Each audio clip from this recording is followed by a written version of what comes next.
They started calling her a liar before the bruises even faded. Maribel stood in the middle of Dry Creek's only diner, hands shaking around a chipped coffee mug, telling anyone who would listen that something terrible had happened out at Holt Ranch. Her voice cracked as she spoke of screams in the night, of a man who wasn't supposed to be there, of blood in the dirt behind the old calving shed. People listened at first.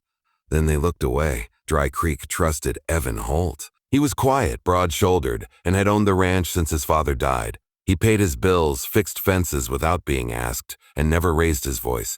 When the sheriff asked him about Mara's story, Evan said only 5 words. "I didn't see anything, sir." That was enough. By sunset, the town had decided. Mara was dramatic, troubled, looking for attention. The bruises were explained away as a fall. Her story became a joke, then an irritation, then something people warned their children about. "Don't end up like Mara Bell," they said. Evan watched it all from a distance, from his porch, from behind the wheel of his truck when she passed him on Main Street and flinched like she expected him to strike her. He said nothing. At night, he couldn't sleep, not with the memory of what he'd actually seen burned into his mind, not with the sound of her screaming still trapped in his ears. But silence was easier than truth. And in Dry Creek, silence was survival. The first consequence of Evan's silence came quietly. Mara lost her job at the diner, then her rental, then her friends. Her mother begged her to apologize, to admit she'd made it up.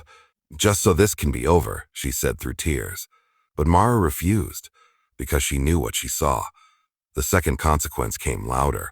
Another girl disappeared. This time it was Lily Quinn, 16. Last seen riding her bike past the edge of Holt Ranch. The search parties combed the fields. The sheriff questioned Evan again. Again, Evan said nothing useful. Again, the town nodded and moved on. But Evan didn't, because the truth had grown heavier. He knew who had done it. He had known the first time. A man his father once trusted. A man who'd been living in a trailer on the far edge of the property, just until things got back on his feet. Evan had seen him that night. Had seen him dragging something that wasn't a sack. Evan had been afraid. Afraid of what the man might do. Afraid of what the town would say about him for letting it happen on his land. Afraid of losing the ranch that was the last thing his family had left. So he chose silence. Now Lily's bike lay twisted in a ditch. Mara sat alone on the courthouse steps, watching the search teams go by, hatred and grief mixing in her eyes. That night, Evan found blood on his fence. Fresh. And he finally understood something too late. Silence doesn't end evil. It feeds it. Evan Holt walked into the sheriff's office just after dawn. He didn't sit down. "I lied," he said. The room went still. He told them everything. What he'd seen, who was responsible, where the trailer stood, what was buried behind the shed. His voice never rose, but it broke anyway. With every word, the weight he'd carried shifted onto something heavier. Consequence. The arrest happened before noon. By evening, the town turned on Evan. Not for the crime, but for the delay. People shouted as he walked down Main Street. Someone spray-painted "Lair" on his barn. Another set fire to his hay bales. The ranch was seized during the investigation. Lawyers circled. Friends vanished. Mara stood across the street as he was escorted out of the sheriff's office, hands cuffed. Not for the murders, but for obstruction, for withholding evidence. Their eyes met. I'm sorry," Evan said. She nodded once. Not forgiveness, not hatred, just acknowledgement. Lily was found. So was the truth. Dry Creek made the news for all the wrong reasons. Months later, Evan stood on an empty plot of land where his ranch used to be. Everything gone but the wind and his regrets. He had lost his home, his name, and the town that once trusted him. But Mara had been cleared, her name restored. Her story believed. In the end, the truth came out. And it cost him everything. If you'd like, I can. Expand this into full-length episodes, rewrite it in screenplay format, add a 4th episode from Mara's perspective, adjust the tone. Darker, more hopeful, or more suspense-driven, just tell me. They started calling her a liar before the bruises even faded. Mara Bell stood in the middle of Dry Creek's only diner, the smell of burnt coffee and grease thick in the air, her hands wrapped so tightly around a chipped mug that her knuckles had gone white.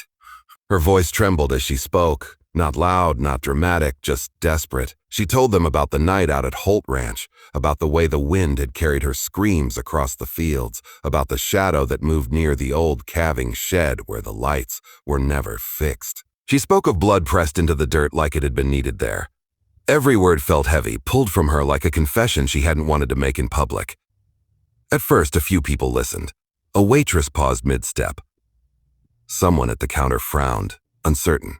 Then the looks changed. Eyes slid away. Forks scraped plates again. Someone laughed, sharp and uncomfortable.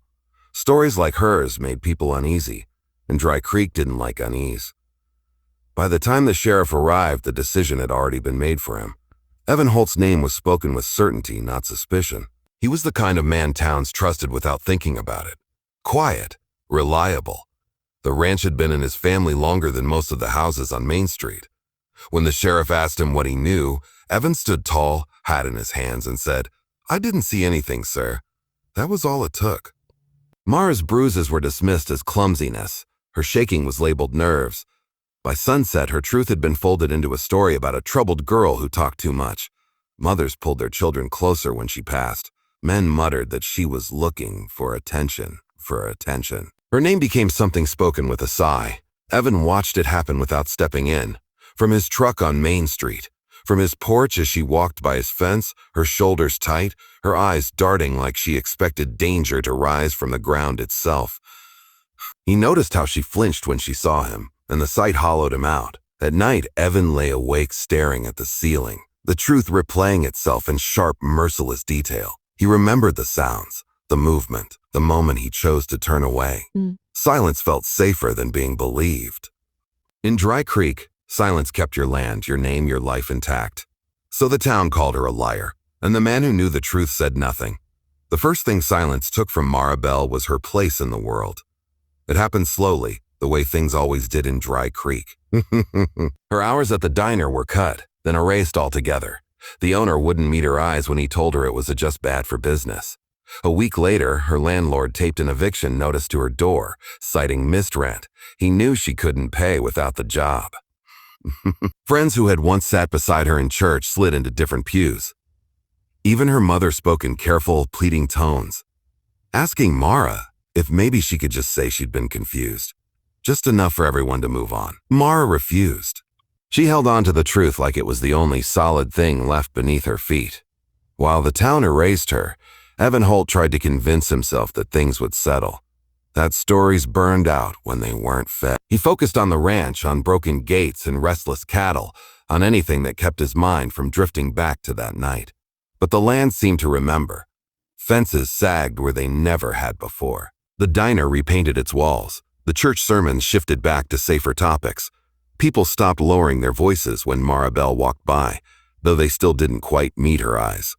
Being proven right did not give her back what the town had taken. It only changed the way they looked at her, as if she were something fragile now, something that reminded them of their own failure. Mara packed her things slowly. There was nothing left tying her to Dry Creek except memories she didn't want. On her last morning, she walked past the courthouse steps where she had once waited for someone, anyone, to believe her. The stone was warm beneath her fingers, the air too quiet. Truth had a strange sound when it arrived too late. Evan Holt watched the town from the edge of it, living out of a small rented room 2 counties away. His name was still spoken with bitterness, even by people who admitted he had finally done the right thing. Doing it late counted for little. The ranch was gone. The land had been sold. The silence he had once used as armor now followed him like a shadow. Some nights he dreamed of fences that would not stay standing and voices calling from across fields he could never cross in time. When Mara came to see him, he almost didn't recognize her. She looked steadier, harder somehow, as if survival had reshaped her. She told him she was leaving town. There was no accusation in her voice, no forgiveness either. Just facts. "I wanted you to know," she said. Evan nodded. He did not try to explain himself. Explanations felt like another kind of lie. "I hope you find something better," he said, and meant it more than anything he had ever said before. After she left, Evan drove back toward Dry Creek one last time. He parked at the edge of what used to be his land and stepped out into the wind. The grass had begun to grow back where fire had passed through, thin but stubborn. Life always tried again, even when people didn't deserve it. Evan knew he would carry his choices forever.